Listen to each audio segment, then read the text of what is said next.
Welcome back. In today's lesson, we'll study variation. The first part of today's lesson will be on an introduction to variation, while the second part will focus on talking about direct and indirect variations with detailed examples and explanations as well. So do well to watch the end to benefit fully. Let's begin. So we'll begin with what variation is. When we talk about variation, it's simply the relationship between two or more quantities in which a change in one quantity results in a change in the other quantity. So we begin with direct variation. Two quantities are said to be in direct variation if the increase or decrease in one quantity results in a corresponding increase or decrease in the other quantity. Let's consider a scenario. If one orange costs $2, how much would 12 oranges cost? From this question, you obviously know that the cost for 12 oranges will be more than that of a single orange. Let's try working this mathematically. To get the cost for buying 12 oranges, we'll multiply the cost for one orange by 12. So like this, 12 by the $2, and we end up getting $24. And that will be the cost for 12 oranges. You can realize this new price is greater than the former, showing an increase in costs due to an increase in the number of oranges purchased. Let's try increasing the number of oranges to be purchased and consider what happens to the cost. Let's see whether the cost increases or decreases. So let's see, we want to purchase 15 oranges. So for 15 oranges, we need to multiply 15 by $2. So we multiply 15 by $2 and it yields $30. Okay, let's also make it 17 and see what happens. So for 17, we still multiply by $2. That's the cost of a single orange. And it becomes $34. We can see the trend. As we increase the number of oranges purchased, the cost also increase. Alright, so let's consider decreasing the number of oranges purchased instead. So let's reduce the number of oranges purchased to like 5, and let's see what happens. We still follow the same format. So we multiply 5 by $2 and it yields $10. We can see a critical decrease in the price of orange. From this, it's very evident that whenever the price increases, the number of oranges purchased also increases. But whenever the price decreases, the number of orange purchased also decreases. This scenario is in direct variation. This table provides a better picture of the calculation we just did. From the table, the number of oranges has been represented with X and the cost with Y. As you can see, anytime the values of X, that is the number of oranges, increase, there is a corresponding increase in the value of Y, that is the cost. We can therefore deduce from the table that X varies directly as Y. Or X is directly proportional to Y. The key words from this is varies directly and directly proportional. So to write this mathematically, it becomes X is directly proportional to Y. In the equation form, it becomes X is equal to Kx, where the K attached to Y is a constant of proportionality. Let's consider something from the table. When we divide each of the X values by their corresponding Y values, we end up with a fixed number running throughout. For instance, when we divide the very first value of X, which is 5, by the first value of Y, that is its corresponding value, 10. When we divide them, we realize that the answer we get is 1 out of 2. The same way when we divide 12 by 24, we end up getting 1 out of 2. When we divide 15 by 30, we end up getting 1 out of 2. Finally, when we divide 17 by 34, we end up getting 1 out of 2. This fixed number or constant number running throughout the table is simply what we call the constant of proportionality. So that's how this value k is gotten. For the purpose of easy understanding of today's lessons, let's consider writing more variation expressions in the mathematical format. So for the first one, it says m varies directly as n. So the keyword over here is varies directly. So replace the keyword varies directly with a variation symbol. So it becomes m varies directly as n. As you can see, the variation symbol has been placed between the m and the n. In the equation form, it becomes m is equal to k times n. For the second question, L varies directly as R. We still need to replace the varies directly with a variation symbol. So it becomes L varies directly as R, like this. In the equation form, we just remove the symbol, the variation symbol, and replace it with a variation constant k. So it becomes this way: L is equal to k times R. For the third one, that is S is directly proportional to the root of each. Now, as said earlier on, directly proportional and varies directly are the same thing. They can be used interchangeably. So over here, we've just changed varies directly to directly proportional, and it's the same thing. So taking that keyword, we fix the variation symbol in between S. So S over here, and we'll fix the variation symbol in between it. When we talk about the root of each, it's simply square root of each inside. So like this. So as you can see, the variation symbol is between the S and that of root of each. In the equation form, it becomes S is equal to k times the root of each.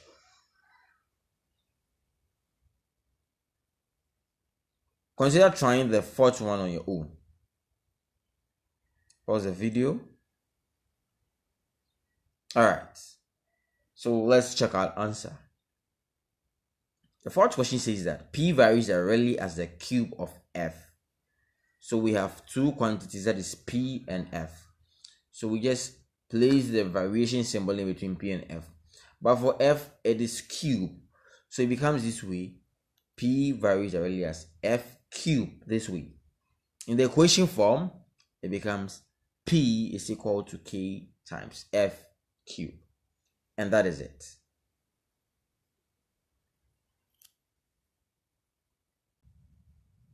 For this section, you try inputting your answers below the comment section.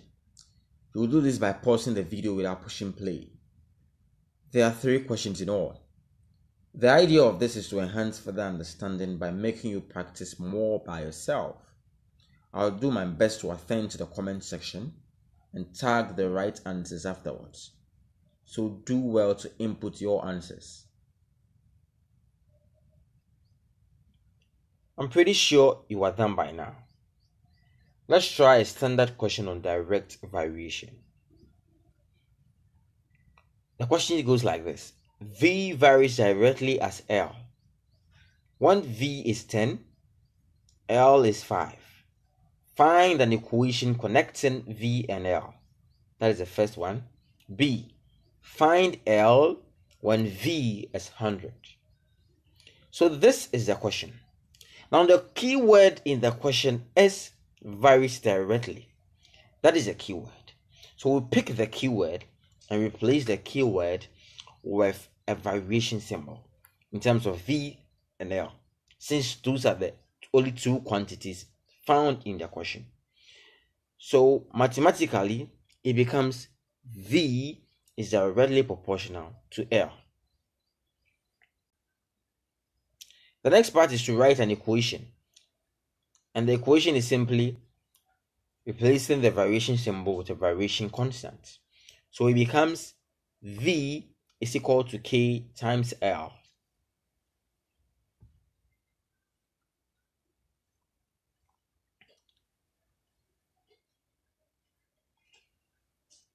Now the first part of the question requires us to find an equation connecting V and L. Now this equation is simply a well-reformed way of writing the equation of variation, including a specific value for the constant K. So it's simply a reformed way of writing V is equal to KL, but this time around with a substituted value for K. So to do that, we need to find the value for the constant K from the question and then proceed to substitute it into the equation. So to solve, we simply substitute the values of V and L respectively into the equation. From our question, the value of V is 10. So in place of V in the equation, we put 10. And that is equal to K times our value of L, which is 5. Like this. So simple. Now our idea is to find K. So we need to make K the subject. So we just divide both sides by 5. So the first part is divided by 5 like this. The second part is also divided by 5 like this. Now 5 cancels 5 on this side like this. And this side 5 goes into 10 2 times. So our final answer becomes K is equal to 2. Since we have the specific value for K now, our equation becomes V is equal to 2L. So you realize that the very first equation we wrote, which was V is equal to KL, and this new equation, V is equal to 2L, the only difference is that K is no longer found in the second equation. That is, K has been substituted with its specific value. For the second part of the question, we are to find L when V is 100. Now we have our well-defined equation of variation. That is, V is equal to 2 times L. So the only thing we need to do in order to get L is to just do substitution of the V value. So in place of V, we put 100 there, which is equal to our 2L. To find L, we divide both sides by 2 to make L stand alone. So the first part is divided by 2 like this. 100 is also divided by 2 like this. Now 2 cancels 2 one time. In the same way, 2 goes into 100 50 times. Hence the value for L is 50. From this, we can deduce the relation that when V was 10, L was 5.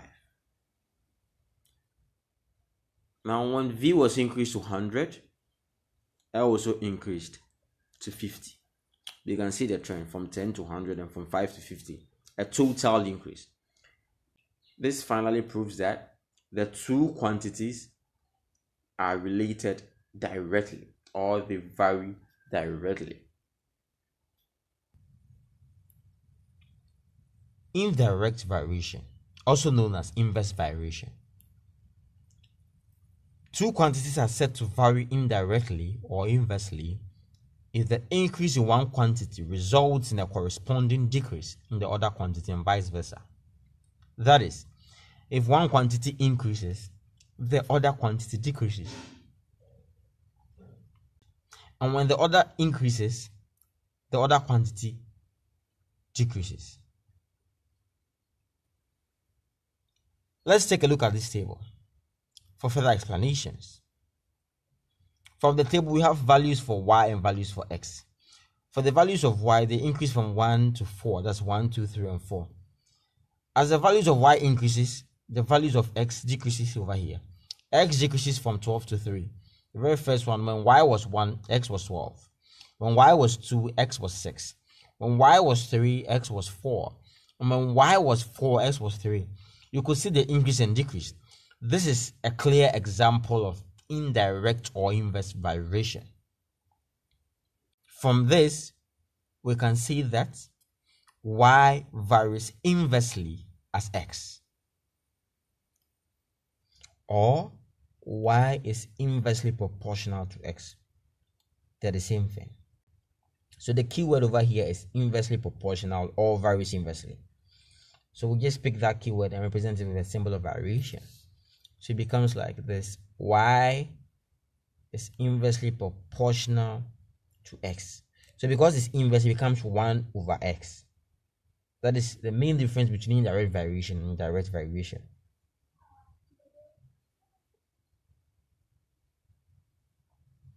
In the equation form, it becomes y is equal to k over x.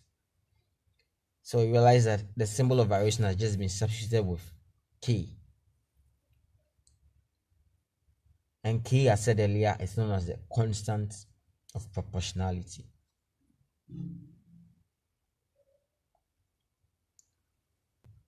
For indirect variation, the constant of proportionality k can be gotten from the product of the two quantities involved.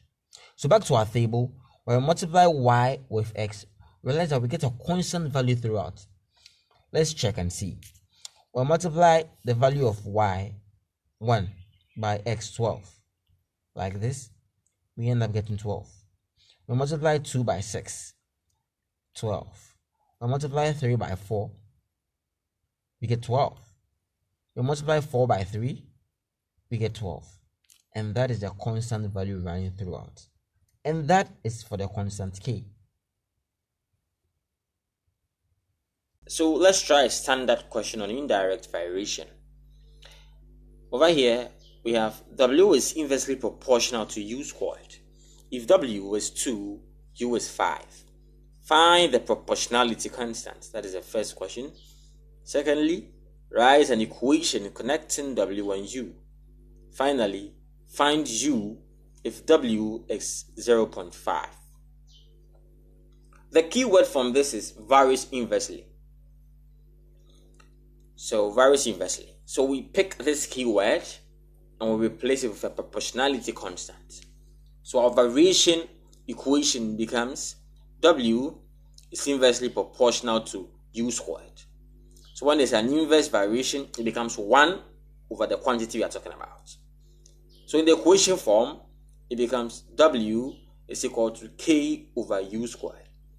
That is, the constant k has been used to replace the variation symbol. Now we can go ahead to find the proportionality constant. That's the first question.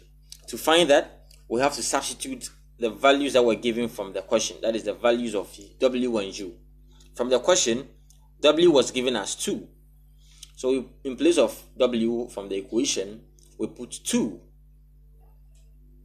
which is equal to our constant k. But note, the value for u from the question was 5. But it's squared over here. So k all over. So it becomes k all over 5 squared. So to get the constant k, we need to multiply 2 times 5 squared. And k finally becomes 50. And that is a proportionality constant. So the first question has been answered. Now to the second question. An equation connecting w and u.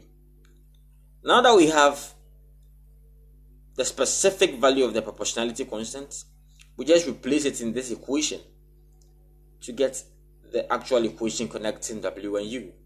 So it becomes w is equal to 50 over u squared, where the 50 is a value for k. The final question, it says you find u if w is 0.5. So in place of w, we substitute 0.5 over there. So the next equation becomes 0.5 is equal to 50 over u squared. Rearranging this, we get u squared is equal to 50 over 0.5. That is, u squared has been made the subject. Now 50 over 0.5 is equivalent to 100. So to find u instead of u squared, we take square root of both sides. So u becomes square root of 100, and that is 10. And that gives the value for u.